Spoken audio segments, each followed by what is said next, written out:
Итак, друзья, сегодня я расскажу вам абсолютно уникальной технике, существующей на этой планете в единственном экземпляре.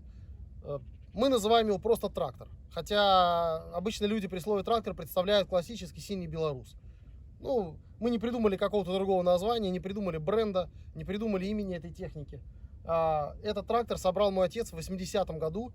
И сейчас я вам расскажу подробно, из чего он состоит, какие технологии в нем применены, от каких машин в нем есть части. Поскольку просто при беглом осмотре увидеть и понять это практически невозможно.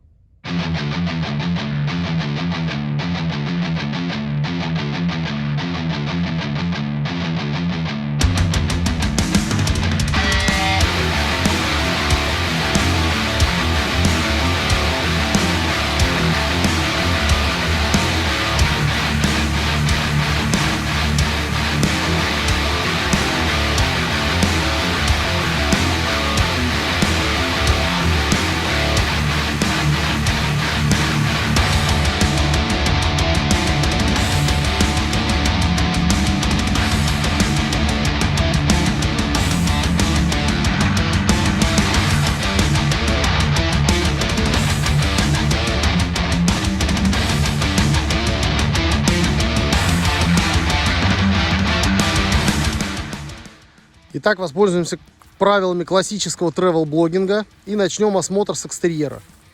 В экстерьере мы видим мосты от ГАЗ-51. На них базируется вся конструкция.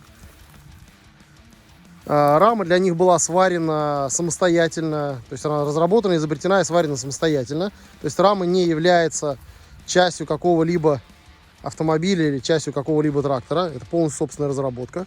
Вот увидите классический двухосный задний мост. Сразу вызывает вопросы, вообще общий конструктив, да, то есть у нас какая-то такая странная железяка лежит в кузове. Вот, о ней я расскажу вам поподробнее и покажу, собственно, как она работает.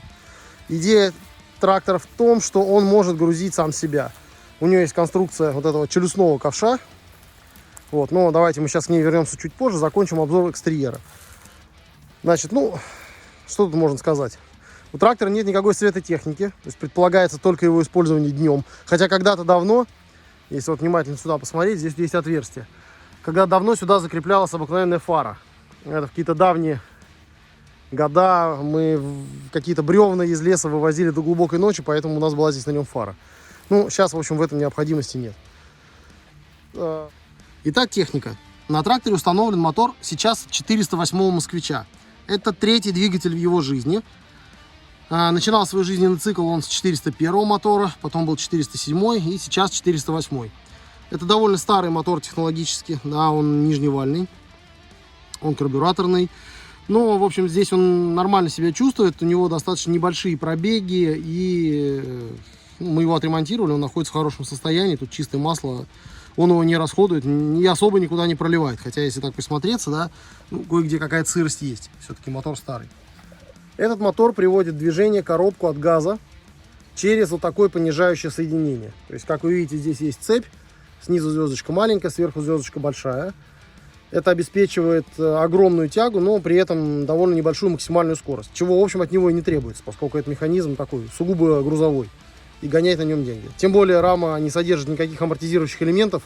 И, в общем-то, погонять на нем это чревато.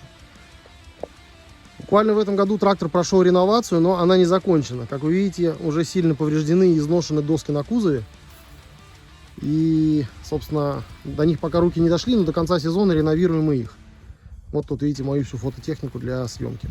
А то, чего реновация уже коснулась, в этом году, в 2020, на нем появился ручной тормоз. Вот черный рычаг с кнопкой, это ручник. И этот ручник не как мы привыкли блокирует задние тормозные колодки, да, он блокирует вот такой тормозной барабан с тормозными колодками, установленный на кардане. Такой принцип ручника был довольно популярен в старые времена, например, на 21-й Волге он такой же. Да, вот он, этот барабан, а от него дальше он там идет карданный вал. Вот, позже мы поднимем кузов, посмотрим все это дело поближе. Вот я уже сменил локацию, но решил доснять технику с поднятым кузовом. Так она лучше видна. Вот тот самый двигатель, та самая коробка. Это вот привод гидравлики для того, чтобы все шевелилось. Ручной тормоз, здесь барабан и внутри вот там колодки. Он приводит в движение самый классический кардан. который уже идет до заднего моста. Тут вот продолжая разговор по технике. Перед вами педальный узел классический, газ, тормоз, сцепление. И от тормоза вы видите, вот эта зеленая тяга уходит назад и ничего не идет к передним колесам. Вообще сделать передние тормоза, да, на передних колесах — это такой технологически сложный процесс. Сейчас они у всех реализованы гидравликой, поэтому там гибкие шланги. Вот, а у нас сделаны вот такие механические тяги, и сделать их поворотными не представляется возможным.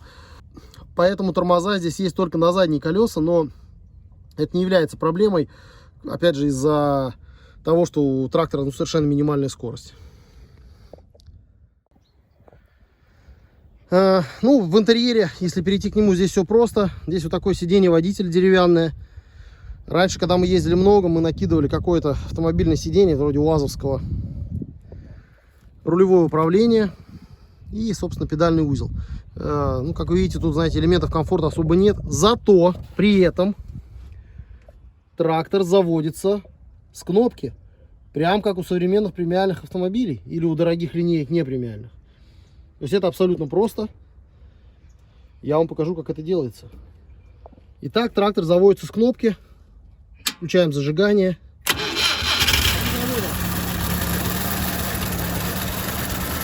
Все готово, работает.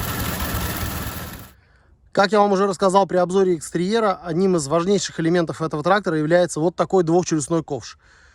Этот ковш может грузить сам себя. Причем за счет этой конструкции он может как грузить сыпучие грузы, типа песка или гравия, так может вот этими челюстями зажать бревно и положить его тоже в кузов.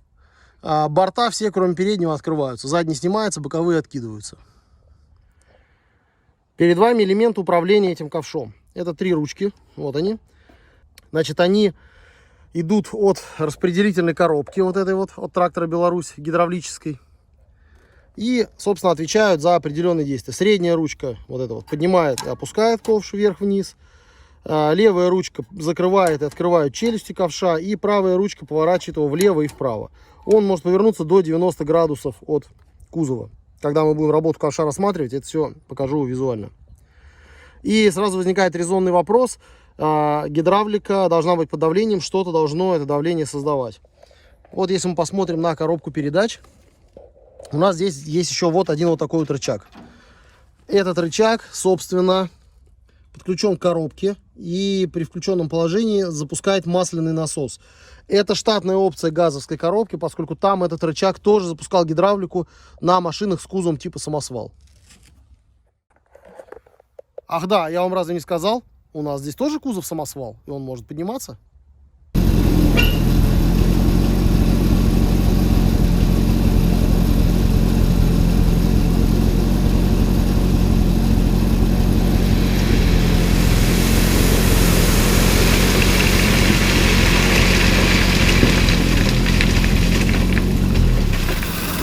Ну что, давайте теперь поиграемся с ковшом. Но будет немножко шумно, поскольку мне придется это делать, разумеется, при заведенном двигателе. Я включил вот этот рычаг, да, и подвел гидравлику в систему. И среднюю ручку вверх. Поехали!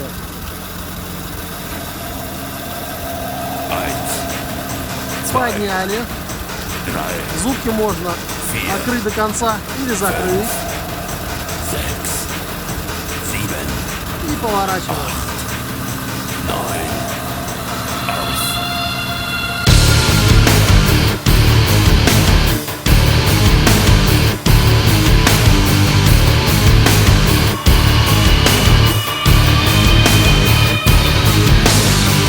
Alle warten auf das Licht.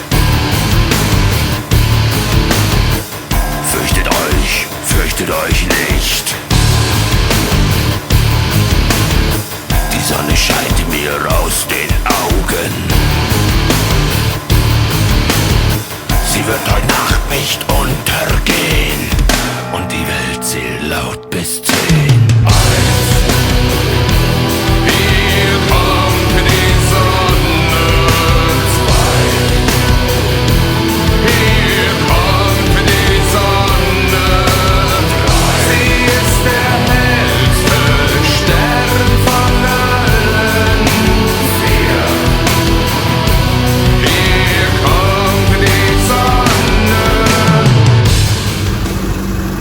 Но я тут подумал, раз уж мы снимаем обзор, а почему бы нам не снять максималку?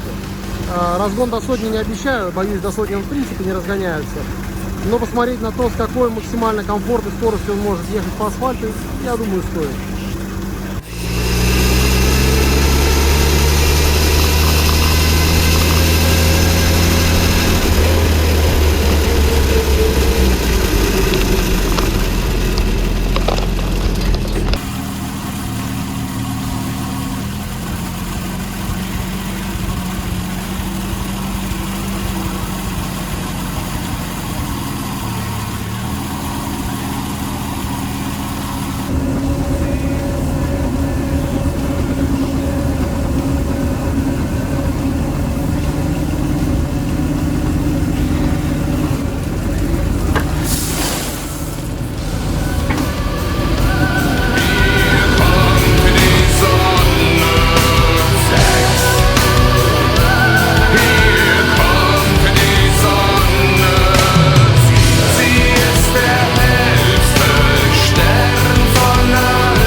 Auf dein Gesicht, legt sich schmerzend auf die Brust. Das Gleichgewicht wird zum Verlust, lässt sich hart zu Boden gehen und die Welt zählt laut bis 10.